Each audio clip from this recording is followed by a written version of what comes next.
So, ein Thema, was noch aufgetaucht ist, wo ich gesagt habe, da sprechen wir später noch drüber, ist, du hast so ein bisschen leicht dismissive gesagt, ja, vielleicht gibt es ja irgendwie einen Grund oder irgendwie, oder So. Ja. dass Gott da so einen Plan drin hat. Denn das, was du jetzt so beschreibst, wenn ich das so höre, dass du so in diesen verschiedenen Welten drin bist und alle erfordern eigentlich möglichst viel von deiner Aufmerksamkeit und Mhm. möchten in einer Art und Weise auch so ein bisschen deine ungeteilte Aufmerksamkeit haben, dann stelle ich mir das schon ziemlich so stressig vor. So. Und Mhm. die Frage ist natürlich so, wie lang kann das gehen oder gibt es da was im Ausblick, wo du hin möchtest und hat da vielleicht Gott sowas wie einen Plan oder siehst du da Mhm. irgendwie sowas, was hast du für eine Perspektive? Ja, also was diese Arbeit einfach angeht, denke ich schon, dass Gott mich da irgendwann hauptberuflich halt sehen möchte. Aber auch was speziell meine Rolle in dieser Szene vielleicht ist, dass ich einfach Hoffnung spenden kann. Weil, also ich rede mit den meisten Kunden nicht einfach nur ganz professionell über das Cover, sondern manchmal merkt man, man liegt einfach auf einer Wellenlänge und da entstehen halt auch Freundschaften, Beziehungen. Sage ich mal, es ist schon einfach 2, 3 Jahre her, dass ich was für die gemalt habe und wir schreiben uns trotzdem noch. Man fragt sich: „Wie geht's dir?“ oder so und ja, dass ich bestenfalls da wirk Hoffnung spenden kann und einfach Mhm. irgendwie ein kleines Licht in dieser Welt sein kann. Weil es sind ja, also, in der Metal-Szene, ich sage nicht, dass alle Menschen da irgendwie, so wie vielleicht das Vorurteil ist, irgendwie traurig, aggressiv, dies und das sind, aber schon manchmal hat man Weil es halt Menschen sind, oder? Quasi. ja, es sind schon einige, die zum Beispiel, weiß nicht, enttäuscht sind oder auch vielleicht nicht dem gängigen optimal, was die Gesellschaft von einem erwartet, entsprochen haben und deswegen halt zu alternativen Szenen gegangen sind und so weiter und viele Leute verletzt sind. Und auch grade die Leute, die zum Beispiel dann Problem haben mit christlichen Bands oder sowas, so genau solche Leute wie du, die fanden mich blöd oder haben mir gezeigt, dass ich nicht richtig bin oder was. Haben die christliche Community sicherlich auch extrem viel falsch gemacht.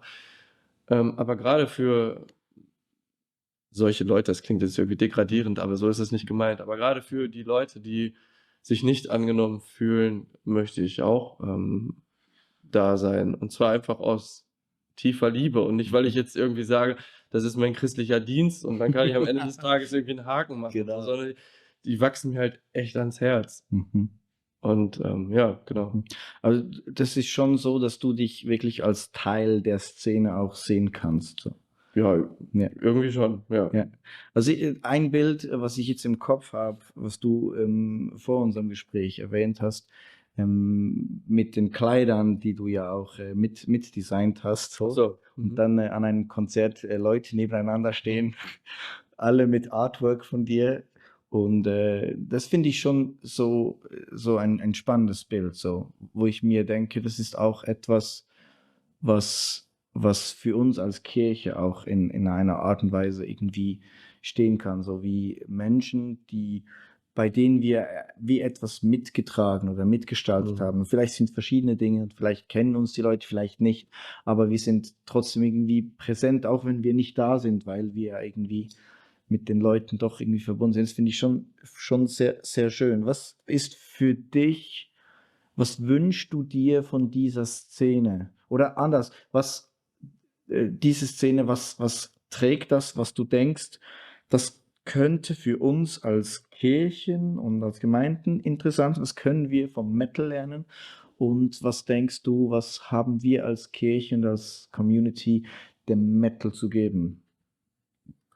Boah, das ist eine echt vielschichtige Frage. Also, was ich an der Metal-Szene oft schätze, auch zum Beispiel im Gegensatz zu Hardcore oder so was. Nein, das soll jetzt kein Dissen sein oder so. Jeder soll Ja, Musik ja. so feiern, wie er Das möchte. ist positiv, das Aber Positive am genau, ja. also ich empfinde schon einen relativ starken Zusammenhalt, Ja. ein füreinander Dasein, auch so. Und das ist teilweise auch stärker als unter Christen. Mhm. So, das finde ich auf jeden Fall gut. Ähm, so, und das habe ich auch genossen, auch unter allen Leuten, die ich da kennengelernt habe. Und ja, was können wir als Kirche geben? Es ist irgendwie, boah, gibt sicherlich viele Möglichkeiten, aber es ist schwer, das jetzt in Worte zu fassen. Also als Kirche finde ich jetzt, als Organisation würde ich jetzt erstmal sagen, wird sich das vielleicht schwierig Mhm. verhalten. Aber wir als Mhm. Christen, wir als Mhm. Nachfolger Jesus, wir können genauso in diese Szene geben und im Kleinen ein Licht sein oder Hoffnung geben, eine Schulter zum Ausheulen, Mhm. ein jemand zu umarmen, was weiß ich nicht, sein.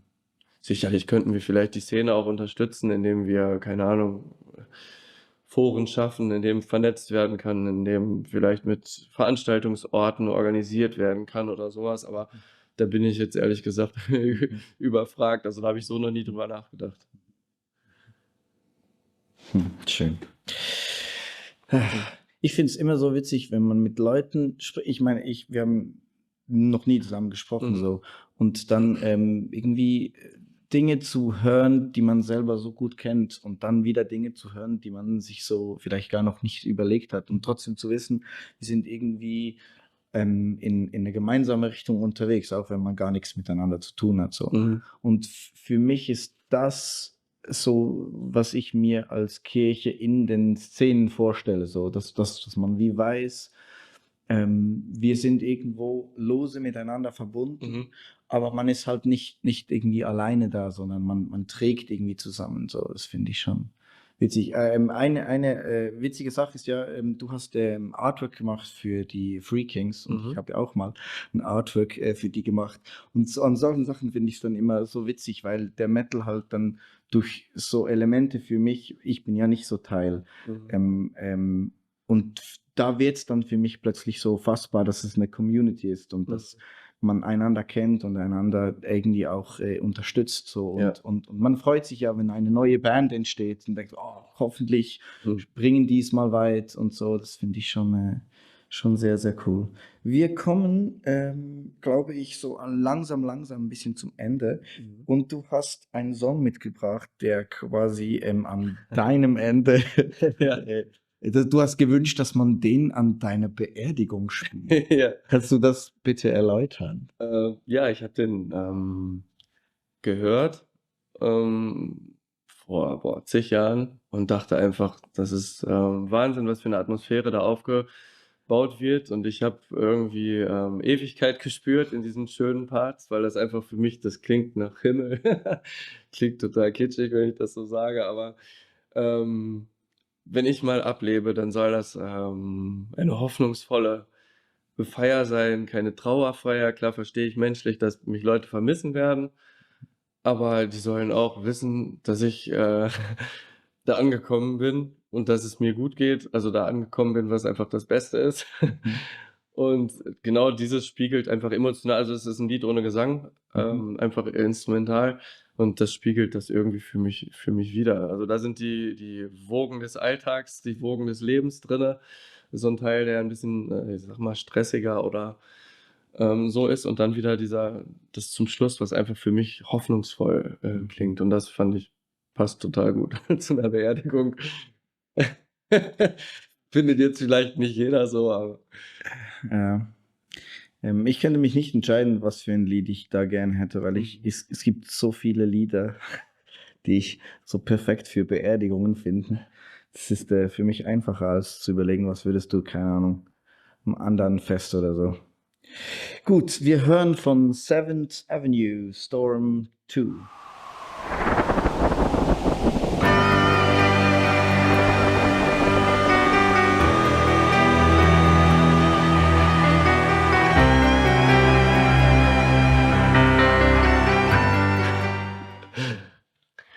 Ja, wir kommen zum Abschluss, Timon. Wir Mhm. haben eine Zuschauerfrage und die lautet: Malst du auch Geburtstagskarten? Ja, also ich bin offen für alles prinzipiell. Es ist sicherlich so, dass auch eine Geburtstagskarte, also kommt jetzt drauf an, was da drauf sein soll, aber auch das wird Zeit in Anspruch nehmen.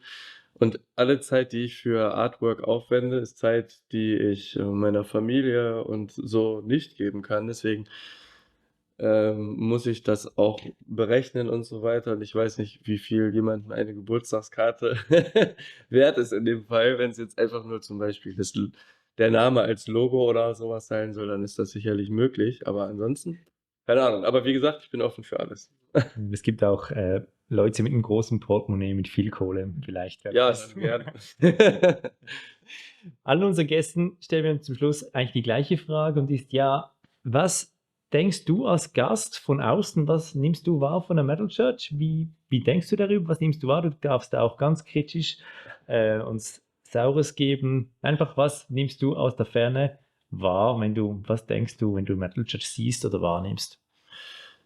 Da muss ich ganz ehrlich sagen, so ein richtig umfangreiches Bild davon, was ihr macht und wo ihr wirkt, habe ich mir nicht gemacht. Hatte ich mir noch vorgenommen, irgendwie beim Profil weiter runter zu scrollen. So, aber insgesamt, also auch jetzt im Gespräch mit euch einfach kann ich sagen, dass ihr das Herz an der richtigen Stelle habt und Liebe für die Sache habt.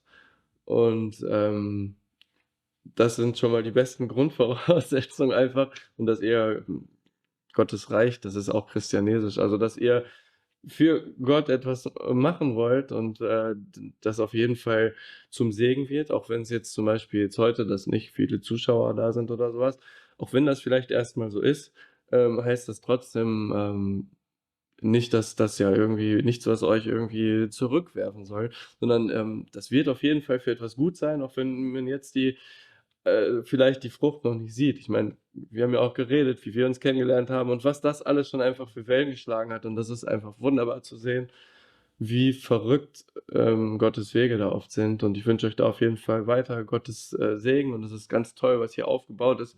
Wenn ihr das hier sehen könntet mit 1000 Kameras und super professionell und hier diese Banner und so, richtig toll. Und ich wünsche euch auf jeden Fall da Gottes Segen und dass ihr die Früchte auch irgendwann seht, weil nichts motiviert mehr, als zu sehen, dass das aufgeht, was man da macht. Danke vielmals. Gerne. Jetzt sind wir gesegnet. Wunderbar. Dankeschön. Every laughing fist by your heart.